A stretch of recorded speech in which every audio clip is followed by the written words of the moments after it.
Joining us now is Kash Patel, former deputy FBI director and also former Secret Service himself. Our friend Dan Bongino is with us.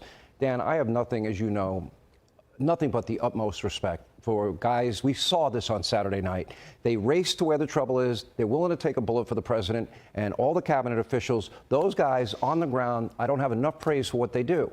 However, when you look at the three instances that I've been discussing, be it Butler, be it Trump International, or be it on Saturday night, there seems to be a lack of sweeping, securing after you sweep, and the perimeter did not seem big enough. And this seems to be a common trait in all three examples. I'm not being critical. I'm just being analytical here. And something, in my mind, has to change. I know when I go, and you've been to RNC conventions and DNC conventions, you know, sometimes you're a half mile and you've got 3 stops before you can even think about getting in the building. That was not the case Saturday night, not the case in Butler, not the case at Trump International. Yeah, Sean, I think with the pretty thorough after-action review that's going to happen on this, I think that's going to be one of the things Secret Service and Director Kern's going to have to analyze going forward. Here's the problem, and I was trying to describe it earlier in the day to some folks about expanding the perimeter. And I agree with you that we're going to have to do that middle perimeter. If you envision the inner box within a box as the problem that I see immediately with the event here was there may have been a compressed middle perimeter here. And the issue you have is envision the middle perimeter like a big, huge fishbowl. You just start piling people in. You know, you can see people inside the fishbowl. It's glass, just like you can see through the magnetometer. However, there's a barrier in between you, that magnetometer, correct? And the more people you pile inside the fishbowl require assets to sweep them before they go in the fishbowl clean. Magnetometer assets, you know, you have to bring the mags, you have to staff them with uniform division folks.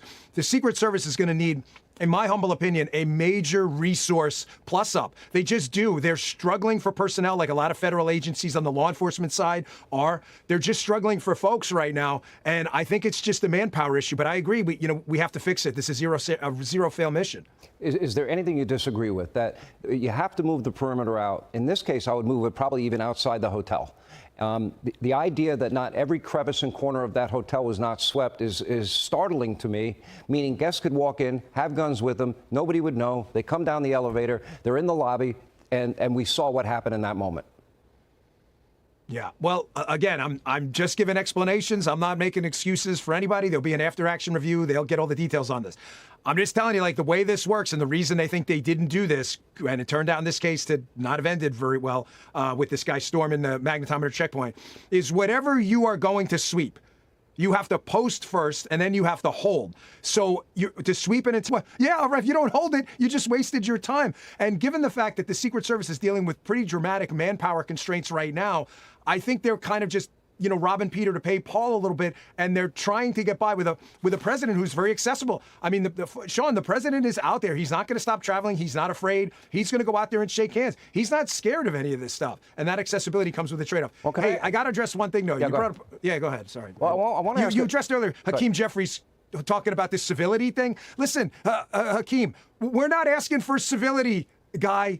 We're just asking that your Democrats just stop trying to shoot President Trump, okay? We're not, forget civility. We don't give a damn if you're nice and if you write respectfully at the end of your emails. Just please stop trying to shoot the president. Like, can we just agree on that?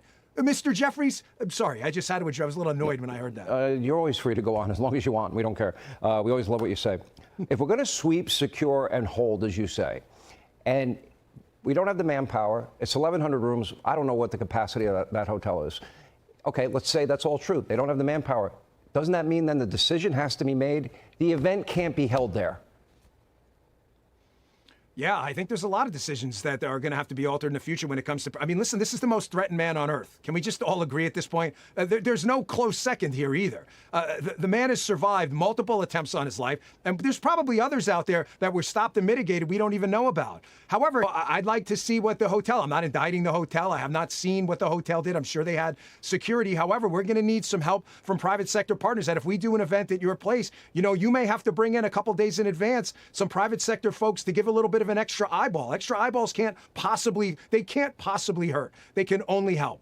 Yeah, I did speak with him when he was in the whole room only a couple of minutes after this all went down, and he was fighting to go back out. He wanted to go back out. Sean, he's not fazed by any of this. No, I talked to him like a day after he was shot in the ear, and he mentioned it for like 10 seconds and moved on like nothing had even happened. He is not afraid of this stuff at all. So we better get the Secret Service the resources to be able to secure his life. All right, by the way, Dan Bongino will be on my podcast. We drop it tomorrow morning, 10 Eastern. Just type in Hanging Out with me, Sean Hannity. We spent a lot of time talking about a lot of issues.